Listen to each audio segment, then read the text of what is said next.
guys, today we're going to mount this Lego Mercedes Formula 1 car onto the frame. So I've purchased this frame from Amazon. I've purchased this little mounting bracket which sits underneath the wheels by around about here underneath the car. And I've also purchased this poster which I've had made. So now we're going to go through the process of mounting it. So I've on the photo frame, I've drilled two small holes in here for this mount, and with a hand drill just to put two pilot holes in, and then I used my electric drill end to drill into here. I've also purchased these small M4 machine screws to mount the bracket, which I'm going to, hopefully this will fit through into here, which I've drilled to mount the bracket.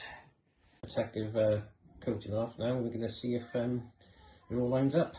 We screwed the mounting bracket into the frame like so, and now we're going to attach these nuts bolts.